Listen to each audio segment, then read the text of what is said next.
కొడంగల్లో ఇంతవరకు రైతు బంధు పడని 670 మంది జాబితాతో సహా ప్రెస్ క్లబ్ కు చర్చకు వెళ్తున్నాను. రైతు శ్రేయస్సుకు సంబంధించి ప్రతి అంశం మీద చర్చించడానికి మా పార్టీ నాయకత్వం సిద్ధమై మొత్తం సమాచారంతో సహా ప్రెస్ క్లబ్ కు బయలుదేరుతున్నాం. రేవంత్ రెడ్డి వస్తాడనుకుంటే నిన్ననే బయలుదేరి ఢిల్లీకి వెళ్లాడు. మరి చర్చకు ముఖ్యమంత్రి బదులు వ్యవసాయ మంత్రి వస్తాడా, ఉప ముఖ్యమంత్రి వస్తాడా లేదా ఇంకా ఎవరైనా మంత్రి వస్తారా అని మేము ఎదురు చూస్తూ ఉంటామని అన్నారు బీఆర్ఎస్ వర్కింగ్ ప్రెసిడెంట్ కేటీఆర్. గతంలో కూడా ఇట్లాగే కొడంగల్లో ఓడిపోతే రాజకీయ సన్యాసం చేసి తప్పుకుంటాను. 3 నెలల్లోనే మాట మార్చి మళ్ళీ పార్లమెంట్ లో పోటీ చేసినాం. అట్లాగే హైదరాబాద్ జిహెచ్ఎంసీలో బీఆర్ఎస్ కనుక సొంతంగా గెలిస్తే నేను రాజకీయాలు సన్యాసం తీసుకుంటాను. అప్పుడు మాట తప్పినాం. అందుకే నీ మాట మీద నమ్మకం లేదు కాబట్టి మేమే చెప్పినాం, మా పార్టీ తరఫున మేము ప్రెస్ క్లబ్ బుక్ చేస్తాం, ఆ ప్రెస్ క్లబ్ కు మీరు రండి 11 గంటలకు జూలై 8 తారీఖు నాడని చెప్పినాం.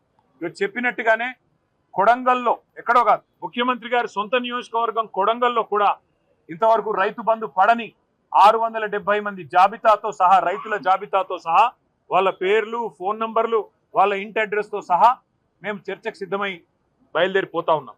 అట్లాగే రాష్ట్ర వ్యాప్తంగా మరి జరగని రుణమాఫీ, పడని రైతు బంధు, అదేవిధంగా రాని బోనస్సు, రైతు శ్రేయస్సుకు సంబంధించి ప్రతి అంశం మీద విస్తారంగా చర్చించడానికి మా పార్టీ నాయకత్వం మొత్తం కూడా సిద్ధమై మొత్తం సమాచారంతో సహా, ప్రభుత్వ అధికారిక సమాచారంతో సహా మేము ఇవాళ ప్రెస్ క్లబ్కు బయలుదేరిపోతా ఉన్నాం. ముఖ్యమంత్రి గారు నిన్ననే బయలుదేరి ఢిల్లీ పోయినారంట. మేము అనుకున్నాం వస్తారేమో అనుకున్నాం, ఆయనే ముచ్చటపడి పిలిచిండు కదా వస్తారేమో అనుకున్నాం. రావడం లేదని నేను అనుకుంటా ఉన్నాను, ఎందుకంటే ఢిల్లీలో ఉన్నానని చెప్తున్నారు.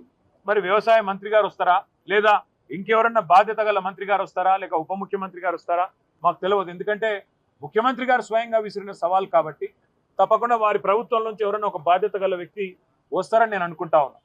మేము పోతాము, అక్కడ ఎదురు చూస్తాం. ముఖ్యమంత్రి రావాలి అని మేమేం అంటలేం. ముఖ్యమంత్రి గారి తరఫున ఒక మంత్రి వచ్చినా వారితో చర్చించడానికి మేము సిద్ధంగా ఉన్నాం.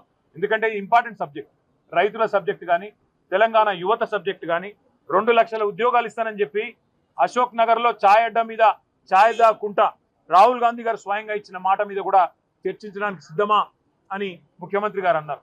దాని గురించి కూడా మేము సిద్ధమే. అందుకే ఇవాళ మేమందరం కూడా కదిలి ప్రెస్ క్లబ్కి పోతా ఉన్నాం.